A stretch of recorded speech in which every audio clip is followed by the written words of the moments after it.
नमस्कार, मैं हूं आपके साथ पूर्णिमा मिश्रा। हमारे खास प्रोग्राम क्या कहते हैं नरेंद्र मोदी में आज आपको सुनवाएंगे प्रधानमंत्री मोदी का वो ऐतिहासिक भाषण जो उन्होंने 28 अप्रैल 2022 को असम में दिया। अपने भाषण में प्रधानमंत्री ने कहा कि हिंसा से, अशांति से जो सबसे अधिक प्रभावित होती रही है, जिनके आंसू कभी सूखे नहीं, वो हमारी माताएं बहनें हैं, हमारे बच्चे हैं। और आज मैं जब हथियार डालकर जंगल से लौटते नौजवानों को अपने परिवार के पास वापस लौटते देखता हूं और उन माताओं की आंखें देखता हूं, तो उन आंखों में जो खुशी महसूस होती है, तब मैं आशीर्वाद की अनुभूति करता हूं। साथियों, भाजपा की डबल इंजन की सरकार जहां भी हो, वहां सबका साथ, सबका विकास, सबका विश्वास और सबका प्रयास, इसी भावना से काम करते हैं। आज ये संकल्प कार्बी आंगलॉन्ग की इस धरती पर फिर एक बार सशक्त हुआ है। असम की स्थायी शांति और तेज विकास के उसके लिए जो समझौता हुआ था, उसको आज जमीन पर उतारने का काम तेज गति से चल रहा है। उस समझौते के तहत 1000 करोड़ रुपए के अनेक प्रोजेक्ट का शिलान्यास आज यहां पर किया गया है। डिग्री कॉलेज हो, वेटरनरी कॉलेज हो, एग्रीकल्चर कॉलेज हो, ये सारे संस्थान यहां के युवाओं को नए अवसर देने वाले हैं। साथियों, आज जो शिलान्यास के कार्यक्रम हुए हैं, वो सिर्फ किसी इमारत का शिलान्यास नहीं है। ये सिर्फ किसी कॉलेज का, किसी महाविद्यालय का, किसी इंस्टीट्यूशन का शिलान्यास नहीं है। ये मेरे यहां के नौजवानों के उज्जवल भविष्य का शिलान्यास है।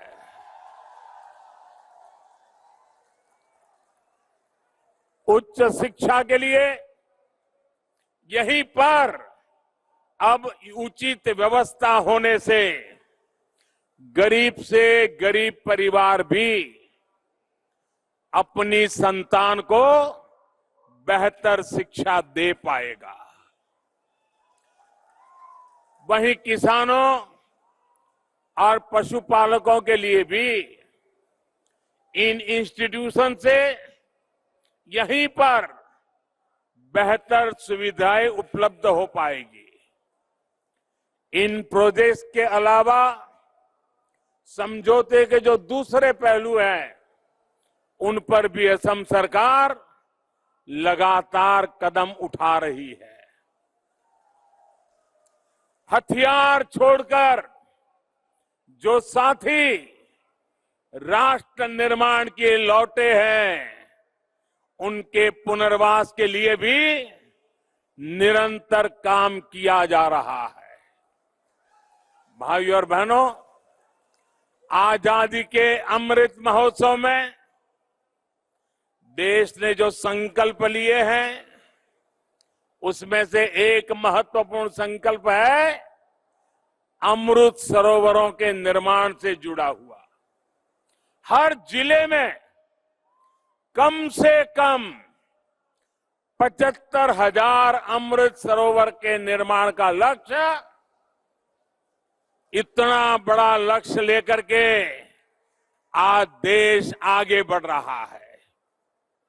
कुछ दिन पहले ही जम्मू कश्मीर से मैंने इसकी शुरुआत की थी। मुझे खुशी है कि आज असम में भी 2600 से भी अधिक अमृत सरोवर बनाने का काम शुरू हो रहा है।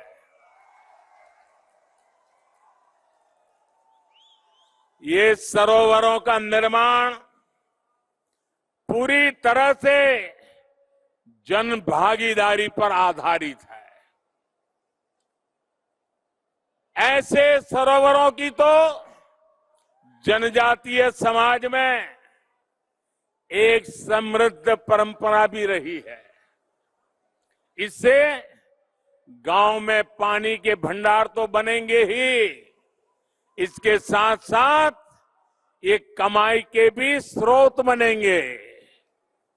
असम में मछली तो भोजन और आजीविका का एक अहम साधन है। इन अमृत सरोवरों से मछली पालन को भी खूब लाभ मिलने वाला है।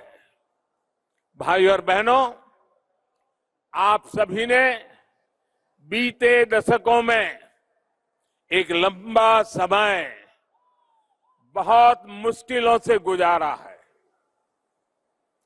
लेकिन 2014 के बाद नॉर्थ ईस्ट में मुश्किलें लगातार कम हो रही है, लोगों का विकास हो रहा है। आज जब कोई असम के जनजातीय क्षेत्रों में आता है, नॉर्थ ईस्ट के दूसरे राज्यों में जाता है, तो हालात को बदलते देखकर उसे भी अच्छा लगता है।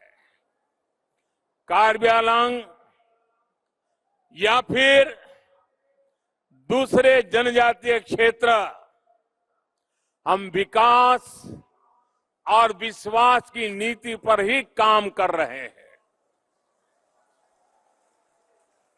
साथियों, आप भली भांति जानते हैं, मैंने आपकी समस्याओं को, इस क्षेत्र की दिक्कतों को आप ही के परिवार के एक सदस्य के रूप में, आप ही के एक भाई की तरह, आप ही के एक बेटे की तरह मैंने हर मुसीबत को समझने की कोशिश की है।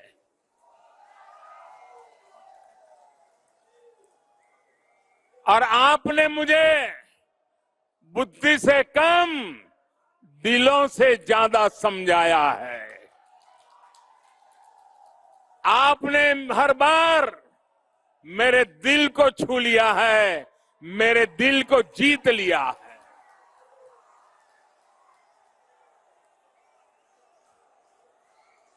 जब परिवार के सदस्य के रूप में हम सब एक परिवार की तरह समाधान खोजते हैं, तो उसमें एक संवेदनशीलता होती है, दर्द और पीड़ा का एहसास होता है, आपके सपनों को समझ पाते हैं, आपके संकल्पों को समझ पाते हैं, आपके नेक इरादों की इज्जत करने के लिए जिंदगी खपाने का मन कर जाता है।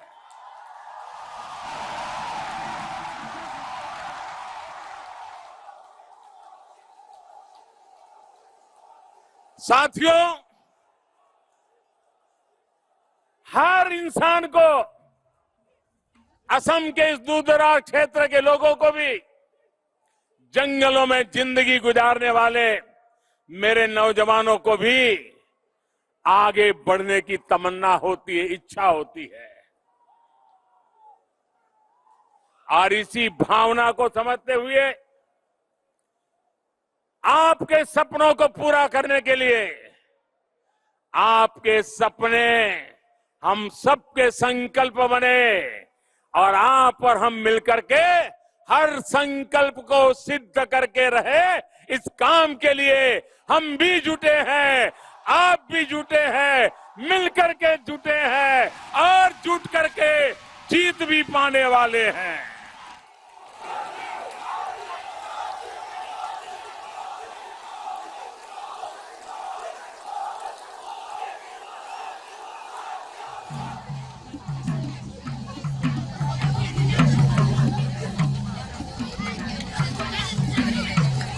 भाइयों और बहनों, आज पूरा देश ये देख रहा है कि बीते सालों में हिंसा, अराजकता और अविश्वास की दशकों पुरानी समस्याएं कैसे उसका समाधान किया जा रहा है, कैसे रास्ते खोजे जा रहे हैं। कभी इस क्षेत्र की चर्चा होती थी तो कभी बम की आवाज सुनाई देती थी, कभी गोलियों की आवाज सुनाती देती थी। आज तालियां गूंज रही है, जयकारा हो रहा है।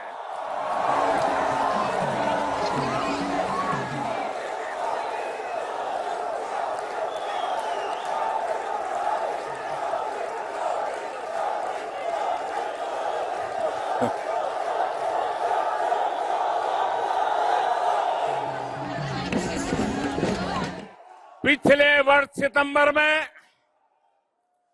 कार्बी आंगलांग के अनेक संगठन शांति और विकास के रास्ते पर आगे बढ़ने का संकल्प लेकर के जुड़ गए। 2020 में बोडो समझौते ने स्थायी शांति के नए द्वार खोल दिए।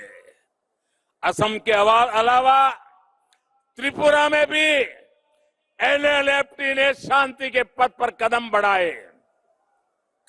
करीब 2.5 दशक से जो ब्रू रियांग से जुड़ी समस्या चल रही थी, उसको भी हल किया गया। बाकी जगहों में भी स्थायी शांति के लिए हमारे प्रयास लगातार चल रहे हैं, गंभीरता से चल रहे हैं। साथियों, हिंसा से, अशांति से जो सबसे अधिक प्रभावित होते रही है, जिनको सबसे ज्यादा दुख सहना पड़ा है, जिनके आंसू कभी सूखे नहीं है, वो हमारी माताएं हैं, हमारी बहनें हैं, हमारे बच्चे हैं। आज मैं जब हथियार डालकर जंगल से लौटते नौजवानों को अपने परिवार के साथ परिवार के पास वापस लौटते देखता हूं, और मैं जब उन माताओं की आंखें देखता हूं, उन माताओं की आंखों में जो खुशी महसूस होती है, हर्ष के आंसू बहने लग जाते हैं। मां के जीवन को एक शांति मिलती है, संतोष मिलता है, तो मैं आशीर्वाद की अनुभूति करता हूं। आज यहां पर भी इतनी बड़ी संख्या में माता बहनें आई हैं। इन माताओं बहनों का यहां आना, आशीर्वाद देना, ये भी शांति के प्रयासों को नई शक्ति देते हैं, नई ऊर्जा देते हैं। इस क्षेत्र के लोगों का जीवन, यहां के बेटे बेटियों का जीवन बेहतर हो, इसके लिए केंद्र और राज्य की डबल इंजन की सरकार पूरी शक्ति से काम कर रही है, समर्पण भाव से काम कर रही है, सेवा भाव से काम कर रही है।